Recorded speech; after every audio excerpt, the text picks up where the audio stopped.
One day, Thomas was at the junction when Gordon shuffled in with some trucks. "Phew," remarked Thomas, "what a funny smell. Can you smell a smell?"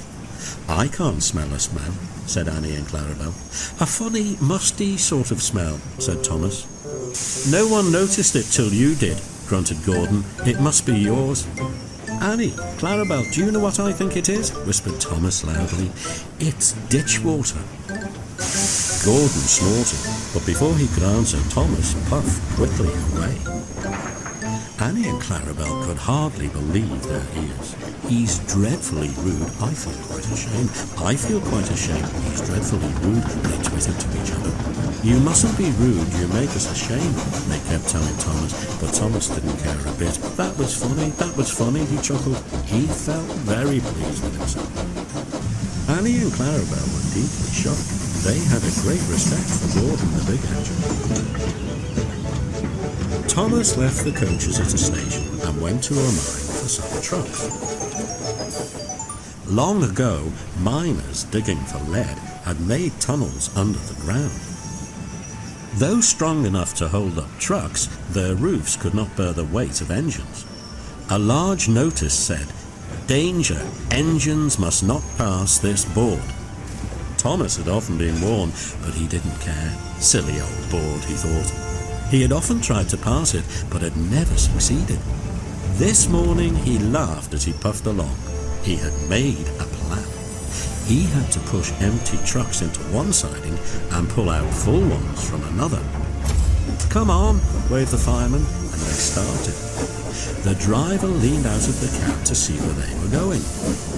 "Now," said Thomas to himself, and bumping the trucks fiercely, he jerked his driver off the footplate.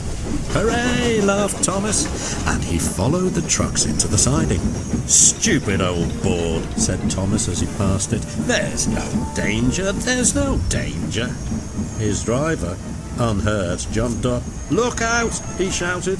But before they could move, there was a rumbling and the rails quivered.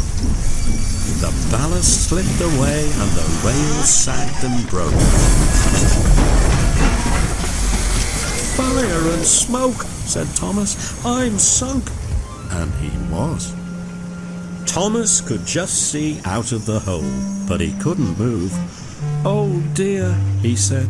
"I am a silly engine." "And a very naughty one too. I saw you." "Please get me out, I won't be naughty again." "I'm not so sure," replied the Fat Controller. "We can't lift you out with a crane, the ground's not firm enough." Let me see. "Down a mine, is he? Ho, ho, ho," laughed Gordon. "What a joke, what a joke," he chortled, puffing to the rescue. "Poop, poop, little Thomas," he whistled. "We'll have you out in a couple of puffs." Strong cables were fastened between the two engines. "Poop, poop, poop." "Are you ready? Heave," called the Fat Controller. But they didn't pull Thomas out in two puffs. Gordon was panting hard and nearly purple before he had dragged Thomas out of the hole. "I'm sorry I was cheeky," said Thomas. "That's all right, Thomas. You made me laugh. I like that." "I'm in disgrace," Gordon went on pathetically. "I feel very low." "I'm in disgrace too," said Thomas. "Why, so you are, Thomas. We're both in disgrace. Shall we form an alliance?" "An ally? What was it?" "An alliance, Thomas. United we stand, together we fall," said Gordon grandly. "You help me, and I help you. How about it?" "Right you are," said Thomas. "Good, that's settled," rumbled Gordon.